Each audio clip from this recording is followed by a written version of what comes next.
Aujourd'hui, sur Entreprendre et voyager, on accueille Tom Xavier. Je vais pas parler à sa place, donc je le laisse se présenter. Vas-y, Tom, c'est à toi. Merci.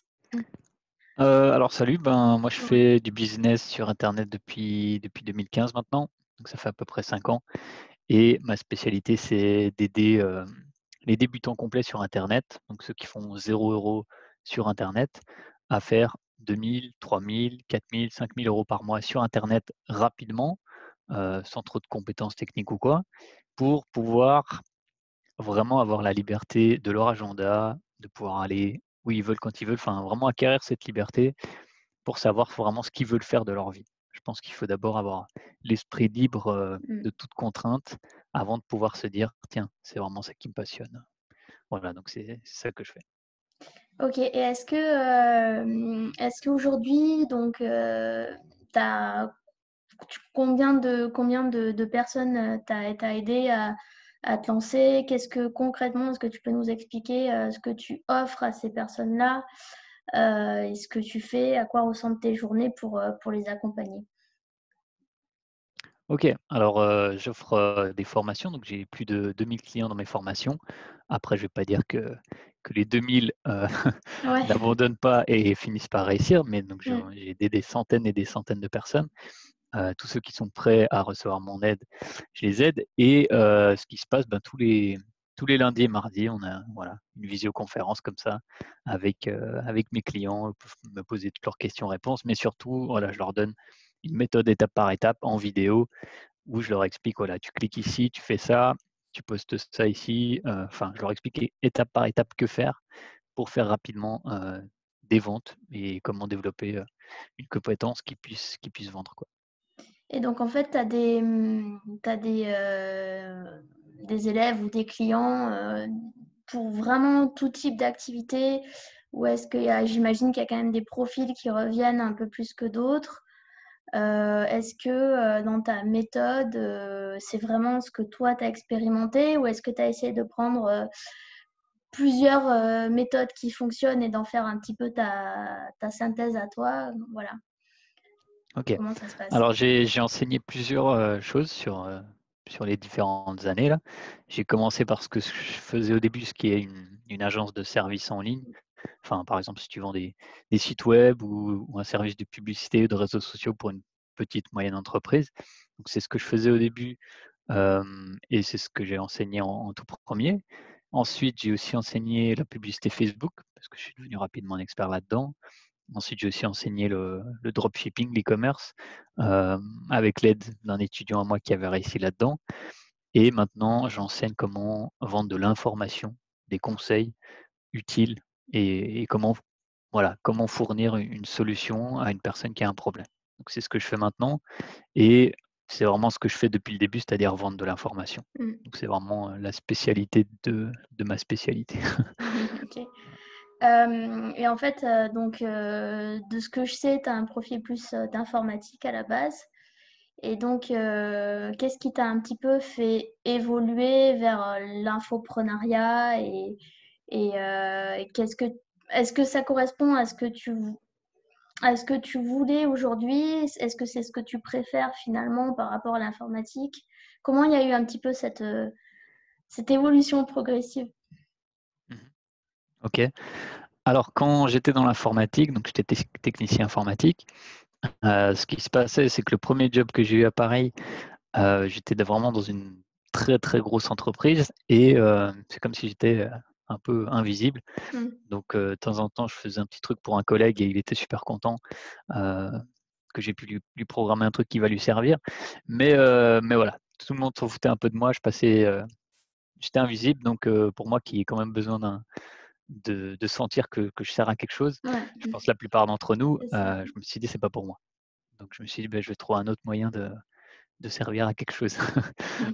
C'était un peu ça et aussi le 2e déclic, c'était peut-être aussi dans ce premier boulot. On m'a donné une tâche, un petit projet, c'était remplir une feuille Excel avec des données que je devais aller récupérer quelque part. J'ai rempli cette feuille Excel en 2 heures et donc j'étais payé 17 € de l'heure, à ce moment-là. Donc, je me suis dit: «OK, j'ai rempli cette feuille Excel, on m'a payé 34 €, Ouais. 34 € pour faire ça». Hem Et ça a été enfin après j'avais un contact avec le gestionnaire de projet, ça a été vendu au client 3 500 €, cette feuille Excel.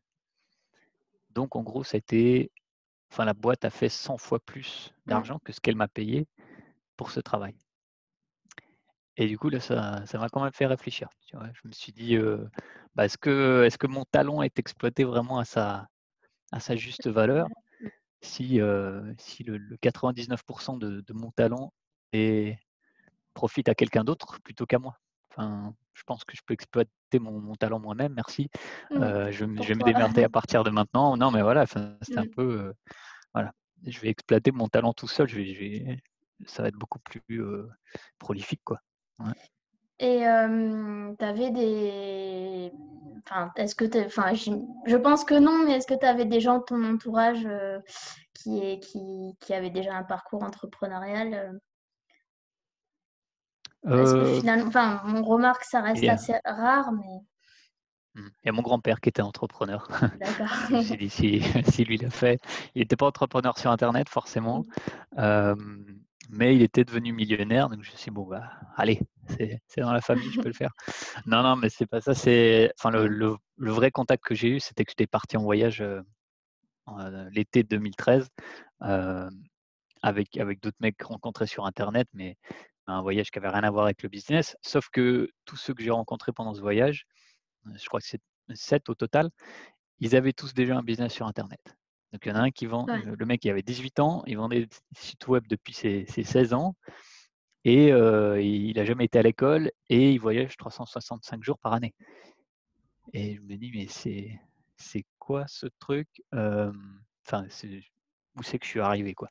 D'où sortent ces mecs? Ça me paraît totalement, utopique et bon, au début, j'y crois pas trop. J'ai dit: «Bon, bah, montre-moi». Enfin, il y a un autre qui jouait au poker, en ligne, un autre qui faisait du trading, il avait 28 ans, il faisait du trading depuis ses 20 ans, je crois, sur internet purement. Et je me suis dit: «Bon, bah, moi, je suis le seul imbécile avec un travail normal dans un open space à avoir que 4 ou 5 semaines de vacances par année, alors qu'eux, ils sont toute l'année en vacances». Et ouais, donc bon, ces mecs-là, c'était mon premier contact et c'était l'été 2013. Ouais, en 2013, c'était quand même, assez enfin, c'était relativement tôt, encore en termes de Mmh. business sur internet et aussi je pense que ce qui est important dans cette histoire, c'est le côté un petit peu initiatique. Le fait qu'il y ait des personnes, qui te montrent un peu la voie et qui t'accompagnent, déjà un petit peu parce que ça fait la différence, quoi, donc si Bah, je enfin, pense qu'on a ouais, c'est important. je pense qu'on a tous besoin d'un Mmh. d'un mentor, enfin quelqu'un qui nous montre le chemin et moi, c'est ce que j'essaie de redonner maintenant, d'être, le mentor pour beaucoup de gens aussi, hein. Et justement, est-ce que tu préfères, vraiment, on va dire, être un formateur? Donc donner une méthode que tu sais qui fonctionne et avec un petit peu le côté, pédagogique, à appliquer? Ou est-ce que tu préfères le côté plus, coach, qui va plus donner des clés pour accompagner la personne qui se lance sur internet, que plutôt que lui dicter une manière de faire, tu vois ce que je veux dire, la différence entre les 2. Bien sûr. Hem, j'ai réfléchi pas mal à cette question entre le terme formateur, Pareil, coach, coach. mentor. Hem, Ouais. bon, je sais pas, pour moi, le coach, ça a un peu cette connotation de motivateur, Mmh. genre: «Vas-y, fais-le, tu es le meilleur», tout ça. Moi, je suis pas du tout dans ce délire-là. Mmh. Par contre, je trouve que mentor, c'est un peu pareil, sauf qu'il y a pas cet aspect, faut se Ouais. motiver et tout. Donc mentor, c'est vraiment, bon, je te montre le chemin. En même temps, je suis formateur parce que je te Mmh. mâche vraiment le travail en disant: «Fais ci, fais ça». Je suis ton mentor. Après, tu reviens en moi, tu dis: «Tom, j'ai fait le travail». Je te donne un feedback: «OK, ça me paraît bon», je te donne le prochain truc à faire. Mais je vais pas te donner de conseils si tu arrives vers moi et tu me dis: «Ouais, je suis pas motivé et Mmh. tout, qu'est-ce que je peux faire?» Je dis: «Bah, qu'est-ce que tu as déjà fait?» Et si la personne me dit: «Ouais, j'ai rien fait, j'ai peur», je dis: «Bah, ça, c'est pas mon boulot», tu vois? C'est pas mon boulot de Mmh. débloquer, tes peurs ou quoi. C'est soit tu veux faire quelque chose et tu commences et si tu commences, je peux t'aider. Si tu as rien fait, je peux pas t'aider, quoi. Ouais. Donc, je veux dire, pour moi, la différence entre coach et mentor, on va dire, c'est que le coach, c'est aider à franchir certaines barrières psychologiques. Il faut que la personne en face, elle soit prête à s'investir elle-même. Le mentor, il peut qu'intervenir s'il y a déjà une volonté de la part de la personne en face. Et comme tu dis, après, nous, des personnes qui apportent du contenu, etc., on va se concentrer plus sur l'action et sur le chemin que sur. Même si on peut aider à libérer certaines barrières, mais il y a une limite, quoi. On n'est pas des psys, quoi, entre guillemets. C'est ça, et à un Enfin, moment, soit tu viens sur la visioconférence pour que je t'aide à ouais. avancer, soit tu arrêtes de venir. Il y a vraiment cette notion, si tu as envie d'abandonner, c'est toi qui as choisi d'abandonner, je suis pas ton papa non plus. C'est Voilà, ça. quoi. Et ensuite, est-ce que parmi tes étudiants aujourd'hui, tes clients, est-ce qu'il y a une grosse majorité qui réussissent? Qu'est-ce qui fait pour toi la différence entre ceux qui vont franchir de bons paliers et ceux qui vont rester là, ceux qui vont abandonner? Mhm. Qu'est-ce qui se dégage un petit peu? Ça, c'est une question très intéressante. Et de ce que j'ai vu, il y a une réponse très simple que ça se joue vraiment sur le fait de abandonner ou pas abandonner, quoi. Parce que la D'accord. plupart des gens, ils cherchent un truc, ils se disent bon, si ça fonctionne pas au bout de 3 semaines, j'essaierai autre chose. Ou ils cherchent le nouvel objet brillant, comme on dit en anglais, new shiny Oh, object, le ouais. nouveau truc qui va être plus facile et tout, alors qu'il n'y a rien qui est vraiment facile, quoi. Il faut juste persévérer, continuer chaque jour, comme je dis, mettre un pied devant l'autre. Et au final, ça va marcher. Mais du coup, ce qui fait la différence, c'est ceux qui, justement, continuent à mettre un pied devant l'autre. Et ce qui les pousse à le faire ou à continuer à le faire, c'est qu'ils ont une grosse, entre guillemets, motivation négative derrière. Ouais. C'est-à-dire qu'ils ont un travail auquel ils vont tous les jours et ils le détestent. Ils n'en peuvent plus.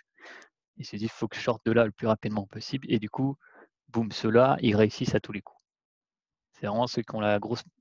C'est comme moi j'avais à l'époque, Mm. je le vois, c'est ceux qui réussissent le mieux. Et je dis à ceux qui n'ont pas cette grosse motivation négative, ceux qui me disent ouais, si je peux faire un peu d'argent à côté, c'est cool. Ouais. Mm. S'il me dit ça, je sais qu'il va pas réussir. Et donc, du coup, j'essaie de le forcer de se faire une visualisation négative, si tu veux, le matin et le soir, de se dire tout ce qui lui convient pas dans sa vie, plutôt que faire un exercice gratitude, un exercice anti-gratitude, Mm. pour se sortir de la zone de confort, pour se dire vraiment, je veux pas rester où je suis, il me faut un truc qui pousse. Donc voilà. Moi, d'après, si je pose quelques questions et la personne m'a dit: «J'en peux plus de ma Mm. vie», je sais qu'elle va réussir. S'il y a personne: «Ah ouais, ça peut être cool de réussir», non. Si c'est juste une option, si c'est pas, Donc, obligatoire dans sa tête, alors, ouais. oui, ou si c'est juste un complément de revenu, ça fonctionnera pas, quoi. Donc Ça tu peut, penses, mais ouais, mais ça reste plus. Donc tu penses anecdotique. que pour ceux qui, avec leur frustration d'origine et qui vont pas lâcher, euh, qu'est-ce que tu leur répondrais s'ils te disaient oui, mais je suis pas sûre du business dans lequel. Enfin, qu'est-ce que tu leur réponds quand ils te disent je suis pas sûre du business dans lequel me lancer, même à quel moment je vais tirer, tirer, tirer et que ça fonctionne pas et est-ce que j'abandonne ou est-ce que je continue, tu vois?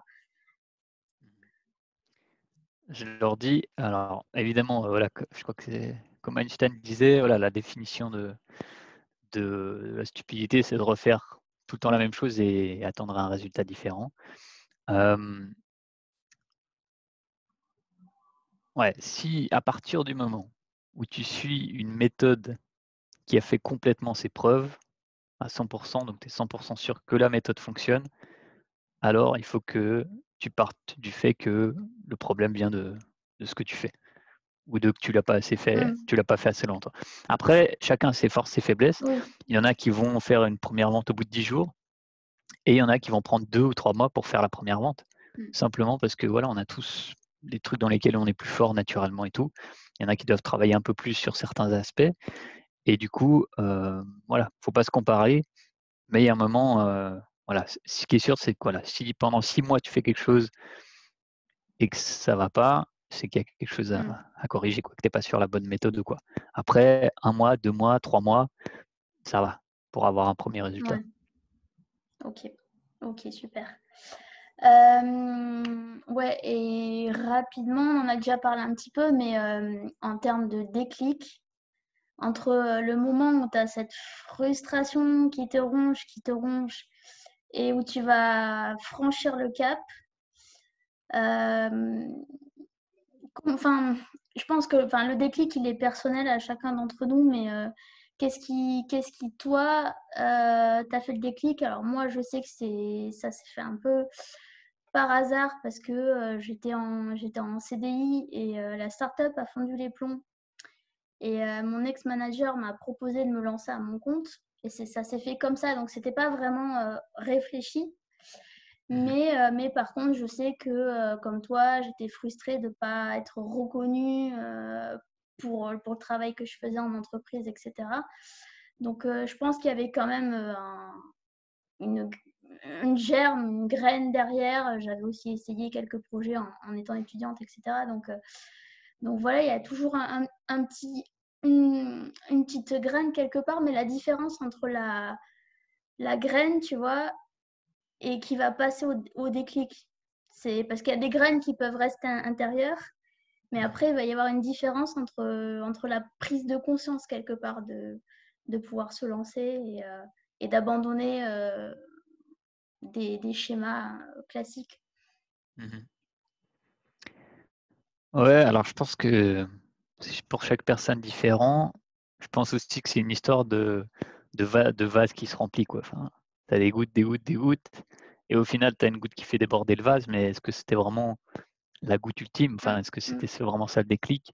C'est surtout tout ce qui s'est empilé jusqu'à ce moment-là, donc des petites frustrations qui s'empilent les unes sur les autres jusqu'au moment où tu te dis: «Mais ouais, si je vais continuer à vivre ma vie comme ça, c'est même pas la peine». Enfin, c'est vraiment, ouais, je pense pas qu'on a tous un seul ouais, déclic. Je pense que c'est plusieurs mm, qui s'entassent. Après, ouais, peut-être l'ultime déclic pour moi, c'était quand même passer à côté de la mort où là, tu te dis: «Bon, mm, heu, ouais, en cette seconde même là, j'ai trop de la chance d'être vivant» parce que enfin, si j'avais marché, ne serait-ce qu'1 km/h plus vite, ce mec, m'aurait roulé dessus et je serais plus de ce monde. Enfin, j'ai failli me faire écraser. Et le mec il passait à je sais pas 5-10 centimètres de ma gueule, enfin quasiment j'étais aspiré par cette voiture tellement il est passé près et vite quoi et c'était en pleine nuit et tout. Hem, donc ouais, à ce mm, moment-là, tu fais vraiment le mm, point sur ta vie et tu dis: est-ce que je veux mourir comme ça plein de regrets?» Enfin, mm, en étant pas sûr, je sens que c'est pas mon chemin là, mais quand tu vois pas à quel point la vie peut être courte, ouais, tu te dis: «Oh mm, j'ai mm, le temps». Mais tu pas vraiment le temps. Dans 2 semaines, ça peut se finir, dans un mois, ça peut se finir. Demain, on te diagnostique un cancer et tu plus que 6 mois à vivre et donc voilà, à partir de ce moment-là, j'essaie de me dire: «Mais si je meurs dans 2 mois, dans 3 mois et à quoi est-ce que je veux que ma vie ressemble?» Et du coup, je pars là-dessus. Je pars là-dessus et rien d'autre est acceptable. Parce que si je mourrais demain, enfin, cette vie-là, ça vaut pas la peine. Ouais. ouais, c'est super. Enfin, ouais, c'est fort comme ouais, enfin, un déclic entre guillemets. C'est pas un déclic, c'est quand même aussi un concours de circonstances. Mais ouais, enfin, je pense que pour des personnes à qui il est arrivé des situations similaires, on se retrouve vachement là-dessus. Bon, moi aussi, il m'arrivait un truc un peu comme ça. Et aussi, il y a le fait que quand on a des proches qui ont une maladie ou ce genre de choses, j'en ai parlé dans un podcast, voilà, le fait de ne pas avoir de regrets sur son lit de mort. Voilà, c'est pas très Mmh. joyeux, mais voilà. Non, c'est ça. Mmh. Mais ça fait quand même réfléchir et je pense que c'est parce que quand on voit le nombre de personnes qui veulent faire ci, qui veulent faire ça, et au bout du compte, elles finissent toutes de la même façon. Et c'est dommage de ne pas faire autre chose de sa vie, quoi. Donc je pense qu'il y a peut-être aussi une sensibilité de la part de certains entrepreneurs qui se démarquent parce que aussi bien ils ont une frustration, mais ils sont aussi passés dans des choses dans leur vie qui a fait qu'ils ont eu une prise de conscience, quoi. Donc, Ouais, prise de est-ce conscience. que tu le vois avec d'autres entrepreneurs, ce type de situation, ou est-ce que... Ouais, j'ai trouvé pas mal Ouais, enfin quasiment chaque fois, chaque d'accord. pote entrepreneur à qui je demande, ouais, il est pas passé loin de la mort. Enfin, il a une expérience comme ça où il s'est rendu compte, voilà, la vie est courte et soit c'est maintenant, soit c'est jamais. Donc, effectivement, je pense que ça aide pas mal.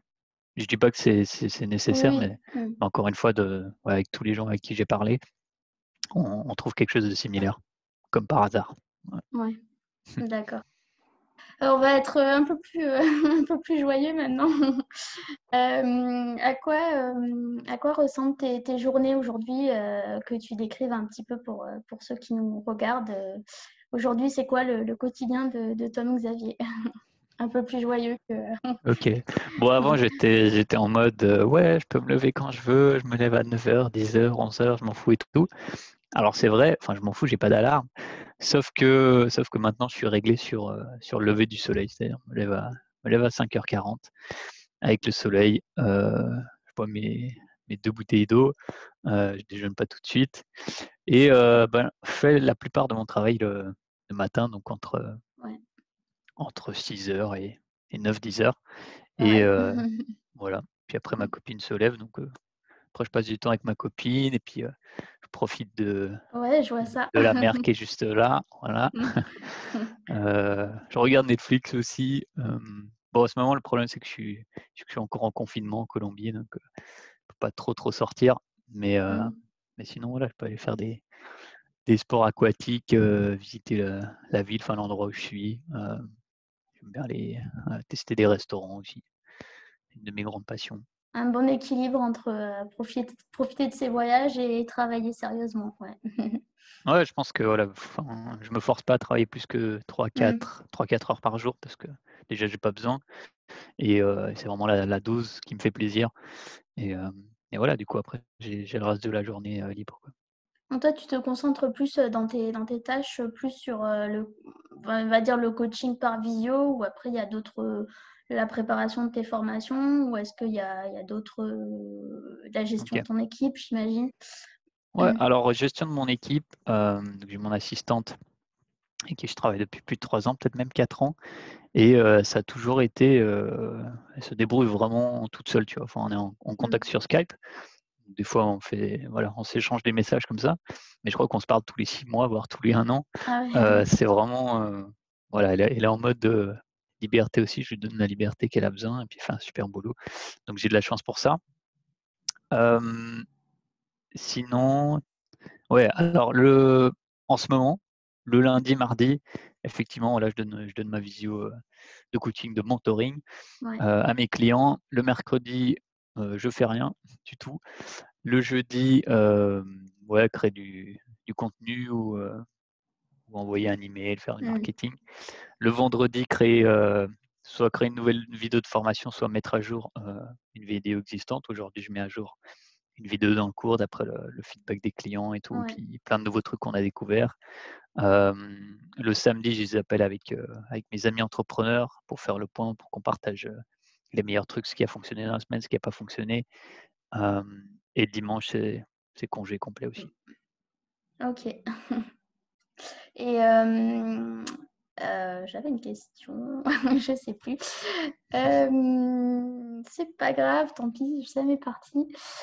Est-ce qu'il y aurait quelque chose aujourd'hui que tu voudrais encore améliorer dans ton, on va dire, dans ta semaine type, où, où tu es quand même parvenu à un équilibre entre ce qui te plaît de faire et ta vie personnelle? Quel regard aujourd'hui tu portes sur ça, sur ton évolution et sur, l'état actuel des choses? Est-ce que tu voudrais faire d'autres formations en plus, ou est-ce que la formation que tu as actuellement te convient? Quel type d'amélioration tu vois?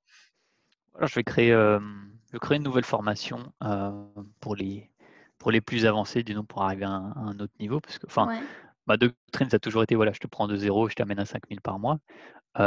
Mais il y en a qui finissent par faire beaucoup plus évidemment, vraiment des gros chiffres, où il y aura eu 5 000, 8 000 par jour. Et du coup, mais j'ai pas forcément prévu, un accompagnement, pour eux. Mmh. pourtant moi-même, voilà, je fais des fois 50 000 par mois, des choses comme ça. Du coup, voilà, j'ai prévu de faire une formation, sur comment, voilà, passer au prochain niveau, donc de 5 000 à 50 000 par mois. Mais sinon, pour ce qui est de ma vie en général ou de l'équilibre, c'est vrai que pendant les 2-3 premières années d'entrepreneuriat, j'avais toujours un truc, je me dis: «Ah là, voilà, je suis pas encore en train de faire Mmh. exactement tout ce que je veux là, ma semaine, c'est pas encore ça, il faut que j'atteigne cet objectif, cet objectif». Enfin, je suis pas encore aligné 100 avec toutes mes valeurs Ouais. et Mmh. à quoi exactement je veux que ressemble ma vie, enfin vraiment qu'elle soit bien designée comme je veux. Et je crois qu'il y a 2 ans ou 2 ans et demi, voilà, j'y suis arrivé, c'est vraiment OK, ma vie est Mmh. designée comme j'avais prévu au départ, on est au top. Maintenant voilà, le confinement en Colombie, ça me casse Ouais. quelques trucs, genre je peux pas aller au fitness et ce genre de trucs, donc je dois adapter, ça me dérange Mmh. un petit peu, mais quasiment tout qui est parfait, enfin la nourriture qui est préparée. Bon, ça m'empêche d'avoir un chef en ce moment aussi. Normalement, j'ai Mmh. un chef qui me cuisine, tout ça. Ouais. Donc ça dérègle un peu mes routines, le confinement, mais autrement, j'ai bien tout designé, j'ai l'équilibre, je suis relax. Enfin moi, c'était surtout, la priorité numéro 1, zéro stress, Mmh. Mmh. et ça Ouais. c'est clairement accompli. Enfin, si je vis ma vie sans stress, tout le reste Ouais, cool. Ouais. c'est super important. Et ouais, est-ce qu'il y a des prérequis pour ceux qui sont intéressés à poursuivre tes formations? Et ensuite, c'est vrai, enfin, je trouve ça intéressant parce qu'on voit beaucoup de formations, pour se lancer quand tu es débutant, pour, trouver quelles compétences tu vas proposer et cetera. Mais après, c'est vrai que la deuxième étape, il y a enfin, on va dire, il y a moins de formations pour les personnes qui sont déjà avancées, je pense. Donc, qu'est-ce qui, pour toi, va être un petit peu la différence entre le niveau débutant et avancé? Est-ce que tu as des prérequis sur les personnes que tu vas choisir? Ou est-ce que c'est vraiment, Hem, alors ouais, bah, 1er truc, bon, sur le monde francophone, c'est vrai qu'il y a moins de formations avancées que sur le ouais, monde anglophone. Si tu vas chez les Américains, tu as des formations oui, pour tous les niveaux, enfin moi-même, j'étais dans un truc qui coûtait, 12 000, non, ça coûtait combien? Je payais 2 000 par mois, donc c'était 24 000 à l'année. Voilà, mmh, un cercle de coaching, qui coûtait 24 000 à l'année. Donc ça, c'était un niveau supérieur. Mais sinon pour mes propres clients, enfin pour les laisser rentrer dans un truc plus avancé, ouais, j'ai prévu de leur demander d'avoir fait au moins 10 ventes, quoi. Ou bien d'être déjà à 3 000 par mois, par exemple. Je d'accord. pense que c'est un bon chiffre déjà. Ouais. Enfin 3 000 net? Heu, non, ouais, 3 000, ouais, avant, je sais pas, j'y ai pas encore totalement réfléchi, tu vois? Mais Mmh, faut que je vois qu'ils aient déjà quitté leur boulot, bien sûr, ouais. et qu'ils veulent arriver à un niveau où ils peuvent vraiment, voilà, prendre un ticket d'avion le lendemain pour Las Vegas, quand ça leur chante. Enfin, vraiment la liberté totale, quoi. Non, c'était pour avoir, bon, sans rentrer forcément dans les chiffres, mais c'était pour avoir une idée, pour que ça soit plus parlant, de qu'est-ce que tu à partir de quel moment tu considères que la personne, elle a déjà, un bon pied dans le truc, quoi. Donc c'est vrai que, enfin, 3 000 net, voilà, c'est plus parlant pour, pour les gens, quoi. Disons pour la Ouais. plupart des Français, Mmh. c'est la liberté. Après pour les Suisses, non, Oui, pas ouais. franchement. Voilà, si tu es en Suisse, ça va être plutôt 10 000 par mois. Mmh. Par contre, si tu es expatrié en Pologne ou quoi, avec 3 000 par mois, tu es riche. Pareil à Bali ou dans d'autres pays, ou ici en Colombie avec 3 000 par mois, tu es riche, enfin tu vis comme un riche. Donc il y a, voilà, la richesse relative et absolue.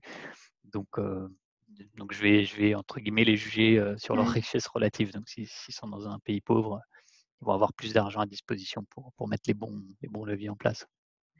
OK, ça tombe bien, on va pouvoir, parler un peu de un peu de voyage. Bon là, tu es en Colombie. De ce Mmh. que j'ai compris, d'habitude, tu essayes de changer tous les 6 mois de pays, si je me trompe pas? Ou est-ce que ça dépend, maintenant? Est-ce que ça a changé? Et est-ce que tu peux nous parler un peu plus des pays que tu as fait et cetera?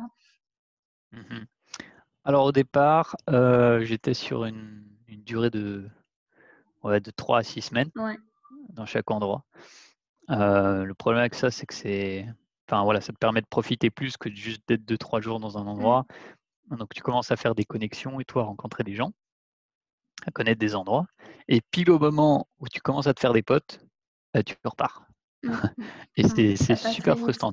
Ouais. Ouais, non, mais tu as investi un max d'énergie et tu repars, super frustrant. Du coup, à un moment, je me dis: «Ouais, bon allez, j'en ai marre, je reste 3 mois».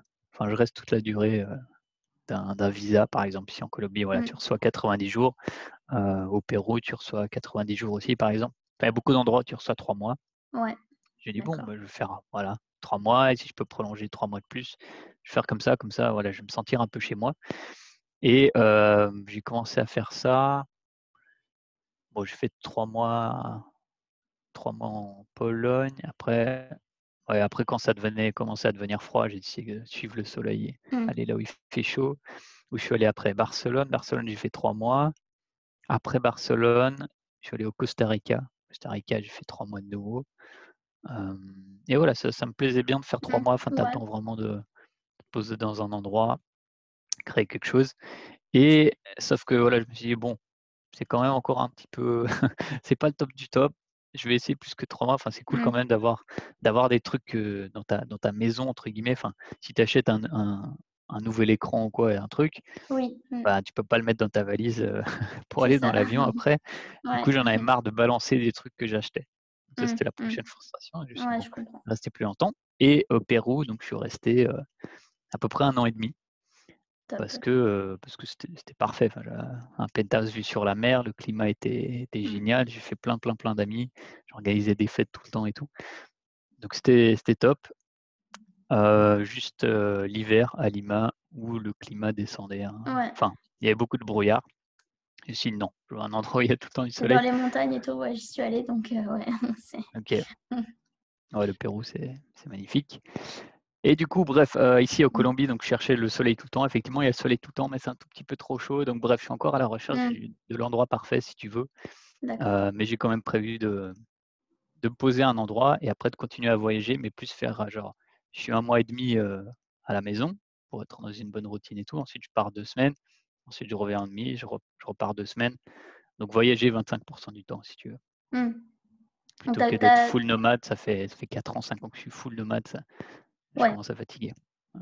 donc tu as quand même ta base aujourd'hui en Suisse, et après voilà, tu préfères faire des petites, entre guillemets, J'ai «des pas petites» de j'ai pas de non? base. Non, là, c'est ma maison, en ce moment, c'est en Colombie, hein. OK, mais à terme, tu vas vouloir choisir un pays ou est-ce que tu voudras, plus faire les oui, tu Ouais. cherches? Ouais. Enfin, là, en ce moment, je réfléchis au sud de l'Espagne parce que, comme ça, ouais, ça permettra à ma copine d'avoir une résidence en Europe et de pouvoir visiter facilement ma famille en Suisse. Je réfléchis à ça, donc je vais tester le sud de l'Espagne. Si ça me plaît, je vais D'accord, rester. OK. Et tu as pas eu de donc là, tu disais que tu as été 1 an au Pérou, et par rapport, au la différence entre, on va dire, entre des visas classiques et des visas, plus longue durée, est-ce qu'il y avait, certaines, conditions spécifiques? Est-ce que ça a été difficile à obtenir? OK, alors j'ai jamais fait de visa en tant que tel. Donc j'ai toujours été en tampon touriste, si tu veux. Ouais, Donc ça paraît dur à croire, 1 an et demi au Pérou en pur donc touriste, mais il y a des pays, voilà, qui sont plus sympas sur l'immigration que d'autres. Donc je mmh, sais pas si j'aurais pu faire ça au Japon ou en Chine ou des pays ouais, un peu plus, carrés. Tu vois, l'Amérique latine, c'est assez laxiste et ce qui s'est passé, c'est qu'au final, bah, tous les 3 mois, j'allais à une conférence aux États-Unis ou bien je retournais en Suisse visiter mes parents vite fait, ou bien j'allais, donner une conférence à Paris mmh, et du coup, bah, je sortais et je rentrais et boum, on me redonne 3 mois, tu vois? Et du coup, c'est parfait, ça m'arrangeait. Au bout d'un an en faisant comme ça, il y a un moment, j'essaie de rentrer et elle me dit: «Ouais, mais ça fait, vous êtes là depuis 1 an quand même». mmh. Je dis: «Bah, ouais, bon, après voilà, 90 jours». Elle me dit: «Non, non, mais c'est pas possible, ça va pas, il faut demander, la résidence». Je dis: «Ah ouais? OK, bah, je demanderai». Elle dit: «OK» et elle me laisse passer et après au final, quand je suis parti, au bout d'1 an et demi, donc j'avais 2 mois de trop. Donc j'étais à 5 mois, sans sortir, je crois, ou 4 mois et Ouais, demi et j'ai dû payer, 1 € par jour de dépassement. Donc OK. ça fait quoi? 60 €? Ouais, Ouais, ça va. pas cher. Bon deal. Mmh. Ça rentabilise, c'est bien.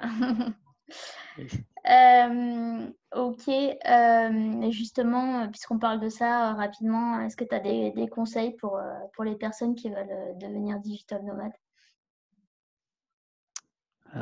C'est une question assez, Assez large, assez, ouais. ouais, ouais. Est-ce que toi, quand tu commences, tu choisis d'abord la destination selon tes propres critères, et Ah, donc ensuite, en termes de voyage, alors. ouais, ouais. Est-ce Ok. que tu fais en fonction, je sais pas, est-ce que tu fais plus en fonction du choix de la destination? Est-ce que je sais pas, est-ce que tu optes pour des pays qui sont faciles d'accès, de connexion Internet, ou est-ce que c'est un peu un mélange de tout? Comment tu procèdes un peu? Ok. Alors moi, personnellement, un de mes critères de choix, effectivement, c'est le soleil et que c'est un endroit qui fasse un peu rêver. Enfin, forcément, mon marketing, c'est quand même de vendre mon lifestyle. Ouais. Donc, il faut que ça pète. S'il n'y a pas une vue Mmh. sur la mer, ça sert à Mmh. rien.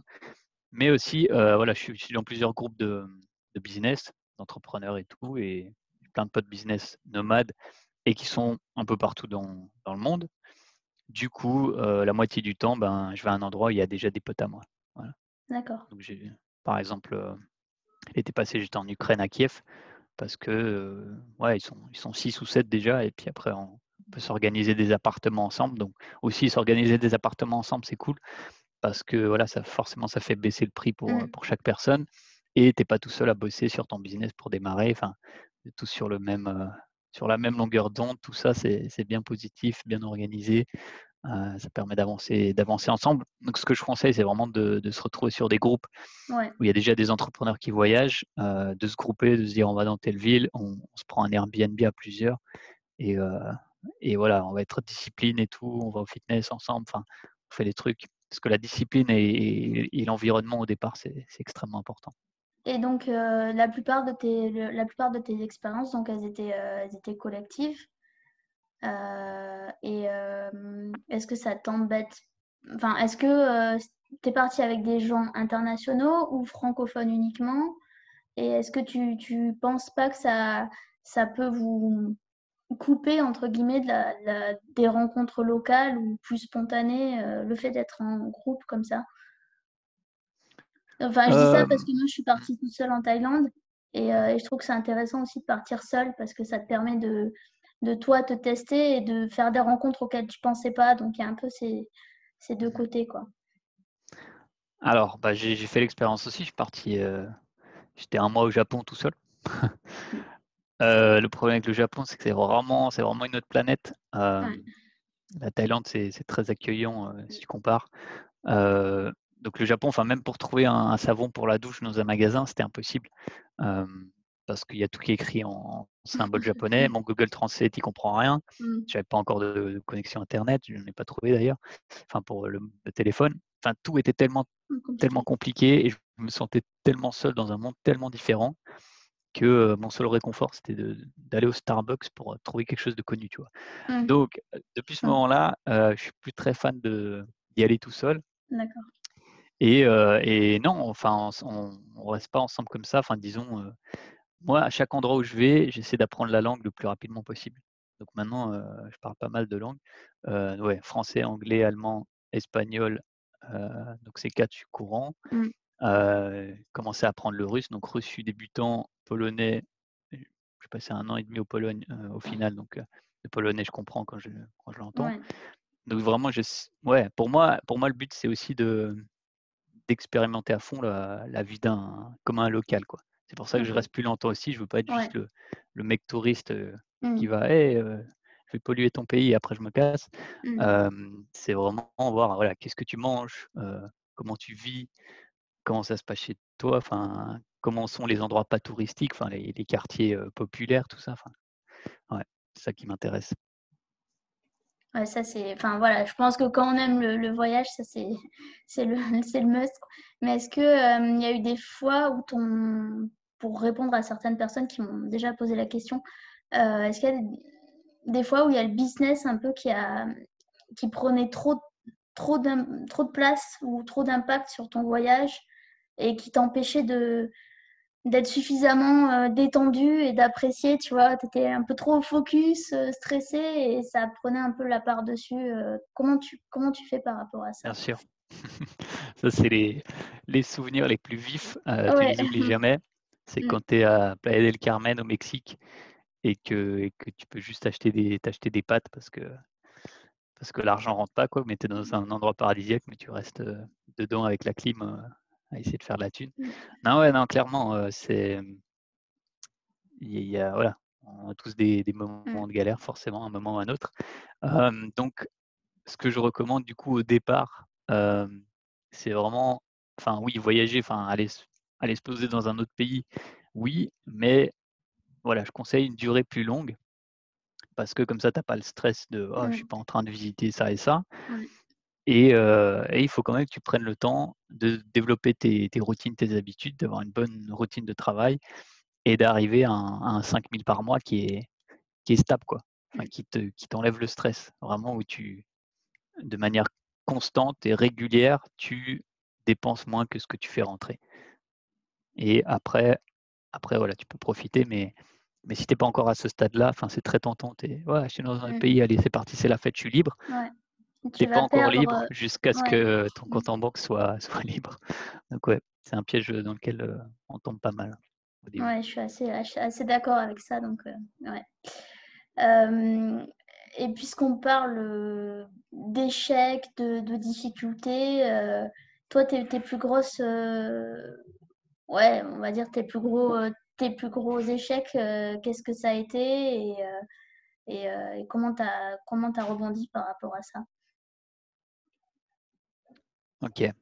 Alors, mon échec et je pense que c'est l'échec le plus courant, enfin, ou en tout cas l'erreur la plus courante chez tous ceux qui démarrent un business, chez Mmh. tous mes clients, c'est arrêter la prospection. C'est-à-dire que tu fais de Ouais. la prospection à mort, tu chopes des clients, l'argent rentre et boum, tu t'occupes de tes clients et tu mets de Mmh. côté la prospection, tu sais pas trop pourquoi, enfin, parce que tu dis: «Ouais, c'est bon, j'ai plus besoin, ça y est, j'ai mes clients», tout ça mais c'est un truc qui prend, enfin, c'est un truc sur lequel il Oui. faut être régulier aussi et donc du coup, voilà, moi, comme tout le monde, j'ai fait l'erreur d'arrêter la prospection, je m'occupe de mes clients et tout et tout d'un coup, ben, voilà, Mmh. il me reste 40 balles sur mon compte en banque, je suis à moins 850 sur ma carte de crédit qui est une limite de 1 000 négatif Mmh. et je me suis dit: «Oups, qu'est-ce qui s'est passé?» Bref, j'ai oublié d'aller De chercher de nouveaux ouais. clients. Mmh. Du coup, j'ai dit: «Bon, je suis dans la merde, qu'est-ce que je fais?» et je me suis dit: «Bon, ben, voilà, il faut que je lance un nouveau webinaire et une nouvelle webconférence. On est dimanche, allez, jeudi, Mmh. je lance ce truc et du coup, je reste enfermé chez moi, je me mets en confinement Mmh. volontaire et lundi, mardi, mercredi, je commande que de la bouffe à domicile, le moins cher possible, du Domino Pizza, à 5-6 €, pour survivre, en mode survie et je démarre de la pub et j'emprunte de l'argent à Facebook, si tu veux, parce que Facebook te facture qu'au bout de ça dépend, où c'est Ouais. ta limite 400, 600, 800 €. Du coup, j'étais en train de dépenser de l'argent sur Facebook que j'ai pas, pour faire venir des gens à Mmh. ma Mmh. webconférence du jeudi qui était pas encore prête du tout et le jeudi soir arrive et là, j'encaisse, plus de 15 000 € sur cette webconférence et là, je dis: «Ah, C'est bon. merci Seigneur, je suis sauvé». Mais en même temps, j'avais pas trop de j'étais dans la merde, mais j'avais pas trop de doutes, tu vois? Enfin, je me disais pas: «Je suis D'accord. foutu» parce que je savais que, voilà, je connais assez le marketing pour refaire des ventes entre Mmh. guillemets «à volonté». Donc voilà, Ouais. c'était un moment très stressant et tout, mais Mmh. voilà, l'échec, je pense vraiment, c'est de se retrouver dans le rouge quand tu as pas envie parce que tu fais pas attention Ouais. à aller chercher de nouveaux clients, quoi. De rester constant, quoi. Yes. Et tu arrives aujourd'hui, enfin voilà, tu arrives toujours aujourd'hui à retrouver des clients, à retrouver de nouvelles personnes qui vont se lancer là-dedans, tu considères que le marché, il est encore, open, on va dire, frais, vaste, ouvert? Ouais, dans ce que je fais, bien sûr que Mmh. c'est devenu plus compétitif depuis, depuis que voilà, j'ai démarré en 2015-2016, bien sûr. Pas mal de clones, entre guillemets. Mais c'est vraiment entre guillemets, le meilleur qui gagne, enfin le, le plus constant, celui qui a le meilleur marketing. Mais surtout, au final, c'est quoi qui gagne? C'est le meilleur produit. Enfin, les clients les plus satisfaits, c'est ça qui fait gagner, quoi. Enfin, si mes clients ont des résultats rapidement et qui sont extrêmement contents, bah alors la compétition n'existe plus, entre guillemets. Enfin, la concurrence. Donc la compétition, toi aujourd'hui, la concurrence, tu la regardes de quel œil? Ouais, je regarde avec curiosité. Ah, c'est Ouais. intéressant ce qu'il fait, ça me donne des idées ou quoi. Mais pas comme ouh le marché est saturé, il y a tellement de monde. Il y a des trucs comme ça parce que voilà, de toute façon, voilà, j'ai des systèmes en place, un écosystème marketing. Il y a 1 ou 2 clients qui arrivent chaque jour, automatiquement. Enfin, c'est Ouais. tout le système est en place. Donc voilà, je me fais pas trop de soucis parce que comme je dis toujours à mes clients, quand il y a un doute, la manière la plus rapide d'éliminer le doute, c'est l'action. Donc tant que je suis en train de passer à l'action, j'ai pas d'inquiétude à me faire. Tant que je stagne pas, tout va bien se passer. C'est tant que tu continues de planter des graines pour la suite. C'est ça. ça. Ouais. Ok. On a sauté quelques trucs, mais c'est pas grave. Qu'est-ce que, du coup, aujourd'hui, pour toi, oui, est-ce que tu considères que tu as, entre guillemets, réussi? À quel moment tu penses qu'il y a Est-ce qu'il n'y a pas de limite? Est-ce qu'on va toujours aller chercher plus loin? Ou est-ce qu'il y a un moment donné, on va se dire, bon, bah, c'est bon, je suis bien dans ce que je fais, j'ai réussi. À quel moment ton mental, ton esprit va être suffisamment satisfait, entre guillemets, ou est-ce que tu considères que tu vas toujours aller chercher plus loin, chercher de nouveaux clients, de nouvelles aventures, etc. C'est quoi ta position par rapport à ça? Ok, c'est super intéressant comme question. Je pense qu'il y a vraiment, ouais, bien sûr qu'il y a autant de critères de Ouais. réussite qu'il y a de personnes sur Terre. Il y en a qui ont un critère de réussite. Si je gagne plus que ce que je dépense, j'ai réussi. Si je suis aligné avec toutes mes valeurs dans la vie à 100%, j'ai réussi. Si j'ai aidé ma famille et mes proches à vivre mieux, j'ai réussi. Et si j'ai changé le monde, si je nous ai fait aller sur Mars et tout, là j'ai réussi, ce serait Elon Musk. Donc je pense on est tous à un niveau différent de qu'est-ce que c'est d'avoir réussi. Des gens comme Elon Musk, c'est si j'ai pas sauvé l'espèce humaine, j'ai pas réussi, tu vois. Donc ouais, pour moi, honnêtement, je suis entre voilà, être aligné 100% avec mes valeurs, c'est bon, totalement réussi, je suis Ouais. bien, et quand même l'objectif de libérer un maximum de gens du système parce que ça me fait D'accord. super plaisir. Et j'aurais jamais atteint l'objectif parce que, enfin, Oui. il y a un maximum, mais voilà, tous ceux que je peux aider, si je peux aider tous ceux que je peux aider, alors je serais content.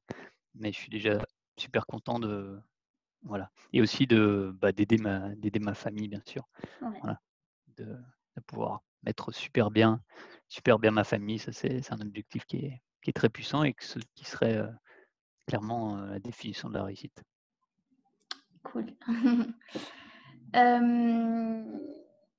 Quelles ont été pour toi tes sources d'inspiration euh, et qu'est-ce qui te tient qu'est-ce qui te tient au quotidien? Est-ce que ça te suffit de dire je veux aider un maximum de personnes? Comment tu entretiens toi cette flamme quand tu es tout seul, entre guillemets, derrière ton écran et que toi, faut que tu continues de tenir? Qu'est-ce qui te drive au quotidien? Qu'est-ce qui t'inspire? Ok. Alors là, c'est très très simple, c'est être totalement libre de mes actions. Et c'est-à-dire que pour être totalement libre de ses actions, il faut un certain revenu financier, enfin un certain bénéfice. Et si je ne l'ai pas, forcément, je suis en panique. Donc, après, quand je l'ai, donc j'ai fait plusieurs fois l'erreur. Elle me dit, ouais, c'est bon, voilà, j'ai des Ouais. milliers et des milliers d'euros sur mon compte en banque, donc je fais plus rien. Et parce que la motivation a disparu, tu vois. Enfin, la Mm. motivation de base, c'est juste être libre.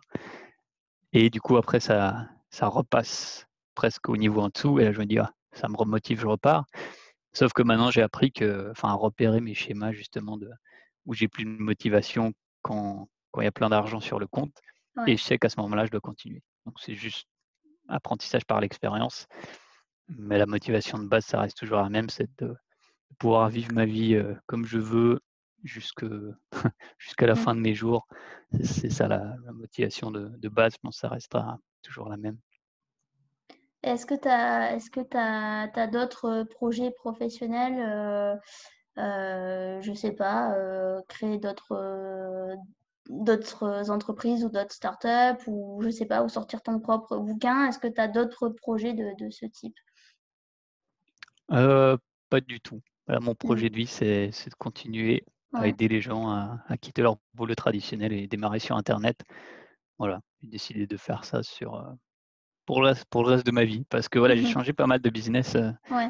depuis le début, vendu des sites web, faire des vidéos YouTube sur le stress et machin, enfin, e-commerce, enfin, j'ai fait plein de choses Mmh. et heu et là, j'ai vraiment trouvé ma voie. Donc entre guillemets, ce serait un desservice à la société si je changeais de voie ou si je faisais Mmh. autre chose parce que c'est vraiment là-dedans que j'apporte plus de valeur, aux gens. Ouais. Et qu'est-ce qui a fait que tu t'es dit, «Ça y est, j'ai trouvé ma voie»? Est-ce que c'est le retour de tes clients? Est-ce que c'est un sentiment personnel? Parce que c'est quand même enfin, c'est fort, quoi, quand on se dit, «On a trouvé sa voie» après tout ce qu'on entend pendant nos études et cetera. «Faut trouver sa voie, faut trouver sa voie». Je trouve que c'est quand même c'est un terme qui revient beaucoup et quand entre guillemets, «on trouve sa voie», c'est un super sentiment, mais c'est quelque chose aussi de est-ce que c'est relatif? Est-ce que comment toi tu t'es dit: «Ça y est, j'ai trouvé ma voie» et Je crois que c'est une question d'énergie, enfin de comment tu te sens au final. C'est-à-dire que si ce que tu fais te donne de l'énergie plutôt que t'en prendre, c'est que c'est la bonne chose. C'est vraiment, si tu te sens énergisé, Mmh, enfin, mmh. si tu vois, j'adore ça et que c'est tous les jours et que ça te donne envie de te lever le matin à 5h40, Ouais. c'est que c'est ça quoi. Et aussi et que tu vois l'argent rentrer en parallèle. Enfin, ça te donne de Oui, l'énergie. En plus, il y a l'argent qui rentre parce que voilà, si ça me donne de l'énergie de jouer du ukulélé sur la plage ou, heu, ouais. ou de ou de je sais pas, de faire du wakeboard ou du ski nautique, bah ouais, c'est un truc vachement cool, sauf que je paye. Donc du coup, il faut que ça donne de l'énergie et que ça rapporte de l'argent. Donc si les 2 sont là, boum, c'est C'est un la voie. cercle vertueux quoi, après. Mmh. Yes. Bah, écoute, en tout cas, moi je pense que j'ai fait, le tour de ce qui m'intéressait. Enfin, c'était super intéressant, mais il y aurait encore, beaucoup de trucs à dire. J'espère que tu auras aussi apprécié cette interview. Est-ce qu'il y a un C'est dernier top, truc, merci. il y a un dernier truc que tu voudrais dire, à ceux qui nous regardent, et qui sont intéressés de se lancer, et cetera? Yes, bah, déjà, merci pour l'interview, c'est avec plaisir. Mon ultime conseil pour tous ceux Mmh. qui veulent démarrer, c'est de vraiment de considérer que enfin, ce qui retient la plupart des gens, c'est vraiment la personne qu'on pense qu'on est. C'est-à-dire, on dit: «Ouais, mais moi je peux pas faire ça, je suis pas comme ça» ou «C'est Ouais. pas moi» Mmh. et donc vraiment de penser qui je veux devenir. Parce que notre personnalité, elle est pas fixe. Si on fait des actions différentes, on devient quelqu'un d'autre. Donc de se demander vraiment qui je veux devenir, la personne que je veux devenir, quelles actions elle ferait et de commencer à faire ces actions-là pour devenir quelqu'un d'autre. C'est la seule façon d'arriver à ce qu'on veut parce que si tu gardes ta personnalité, enfin, toutes tes croyances que tu as maintenant, Ouais. ta vie va rester la même. Parce que la vie que tu as maintenant, c'est le reflet de tes croyances que tu as eues jusqu'à maintenant. Donc si tu vas pas commencer à croire quelque chose de nouveau, alors il y a rien qui va changer. Donc ça, ce serait Et mon comment conseil comment final. tu changes tes croyances alors? Parce Ben, que c'est ouais. ouais, pour certaines personnes qui sont dans certains schémas, à mon avis, depuis longtemps et tout, c'est quand même un peu plus compliqué. Et si en plus elles n'ont pas cette prise de conscience ou cet événement dans leur vie, c'est difficile de changer ses croyances. Enfin, est-ce que C'est tu pas commences facile, par c'est-à-dire est-ce que tu commences par t'entourer d'autres personnes qui ont réussi? Est-ce que tu te formes toi? le truc, c'est que la personne qui a envie de changer de croyance, elle va la changer. La personne qui veut pas, Mmh. elle va pas. Ouais. Donc si quelqu'un a envie, là, on peut lui faire je peux donner un conseil pour celle-là, mais la personne qui a de toute façon pas envie de changer, ça voilà, il y a rien à faire pour celle-là. Ça, je l'ai appris Mmh. aussi, avec le temps que voilà, tu peux pas aider quelqu'un qui a pas envie Ouais, d'être ouais. aidé. Mais ceux qui sont prêts à changer, bah, voilà, faut juste qu'ils se rappellent qu'on est tous pareils, d'accord? On a Mmh. tous, 2 bras, On n'est pas des 2 super-héros. pieds, une tête, voilà. Donc Mmh. quelqu'un qui a accompli quelque chose que toi tu as pas accompli, donc qui a la vie que toi tu as pas, c'est simplement soit parce qu'il croit quelque chose que tu crois pas, qu'il a fait quelque chose que tu as pas fait ou qu'il sait quelque chose que tu sais pas. Donc ça peut être que ces 3. Donc si tu commences à croire quelque chose de nouveau, donc si tu donnes le bénéfice du doute, tu suspends te ta croyance actuelle pour accepter temporairement une nouvelle croyance.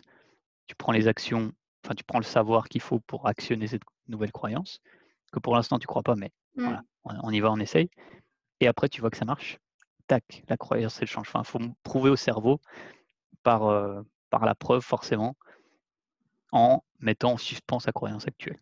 On met en suspens, bon, je vais considérer que quelque chose d'autre est possible, j'essaye seulement et après je verrai en actionnant qu'effectivement c'est vrai ou bien sinon non, c'est vraiment de la merde et je retourne sur ma croyance d'avant. Mais il faut mettre vraiment en suspens ses croyances actuelles, passer à l'action sur la nouvelle pour pouvoir vraiment faire ce déclic. Ouais et ça me fait penser juste à une dernière question. Et du coup, bon, là, on a parlé pour les débutants et le entre guillemets, «le conseil ultime» pour les personnes qui sont déjà avancées, mais qui se retrouvent, coincées, à un palier ou qui stagnent, pour relancer la machine et pour aller plus loin, pour passer le prochain cap. Mmh. Alors là, mon meilleur conseil pour, on appelle ça scaler Ouais. dans le milieu, pour scaler, c'est d'imaginer, OK, si mon entreprise faisait, 1 000 000 par mois, à quoi ça ressemblerait? Qu'est-ce qui voilà, j'imagine vraiment, je fais 1 000 000 par mois, à Ouais. quoi ça ressemble? Donc combien j'ai d'employés? Quel système mis en place? Est-ce qu'il y a de la pub? Est-ce qu'il y a quoi? Donc je visualise tout ça et quelle technique ou stratégie j'aurais besoin et après dès que j'ai une image complète et je vais voir peut-être s'il faut des personnes qui font 1 000 000 par mois pour leur demander, bah, comment ça fonctionne chez toi? Comment ça se fait que tu fais un Mmh. million par mois? Mmh. Et après, une fois que j'ai toutes ces stratégies ou ces trucs à mettre en place, si je mets en place qu'un seul de ces conseils, sur par exemple les 5 ou les 10, si Ouais. on met en place ne serait-ce qu'un seul, bah, je passe déjà de 5 000 à 50 000 parce que j'ai mis en place une stratégie d'une entreprise qui fait 1 million d'euros par mois. Mmh. Donc il faut vraiment, plutôt que de penser, «Ah, comment je passe de 5 000 à 10 000? Mmh. Comment je Ouais. passe de 10 000 à 15 000?» Là, ça avance jamais. C'est voilà, quand tu as 60 ans, tu feras 25 000 par mois, super. Donc il faut vraiment partir de tout en haut, un Oh. objectif ultime, s'imaginer tout comme c'est et après vraiment prendre ce pas de géant, Ouais. heu, Mmh. vers ce enfin moi c'est ce que j'ai fait vraiment. Je me suis dit: «Voilà, si le système enfin, est-ce que voilà, je peux construire un système qui est prêt à accueillir 5-10 clients par jour? Mmh. Mmh.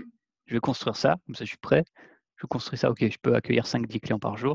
Après je dis: «C'est quoi la prochaine étape?» OK, c'est de passer de 80 € de budget par jour en pub à 1 000 € par jour. Je dis: «Bon, OK, je mets 1 000 € et boum, 10 fois plus de clients». Je «Oh, OK, bon, mais c'était pas très compliqué, mais c'est une histoire de voilà, faut voir au niveau du système, de l'ensemble, voir comment ça peut fonctionner.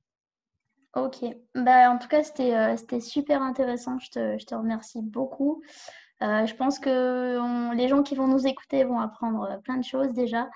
Donc merci beaucoup, Tom et puis, bah, j'espère qu'on gardera contact et peut-être à une prochaine fois et courage, en Colombie. Yes, merci Marion et voilà, si vous voulez suivre mes Facebook Live, vous pouvez me retrouver Tom Ouais. Xavier sur Facebook, si vous avez des questions à me poser ou quoi et ouais, à bientôt. Avec grand plaisir. Merci beaucoup. Bonne journée. Ciao. Ciao.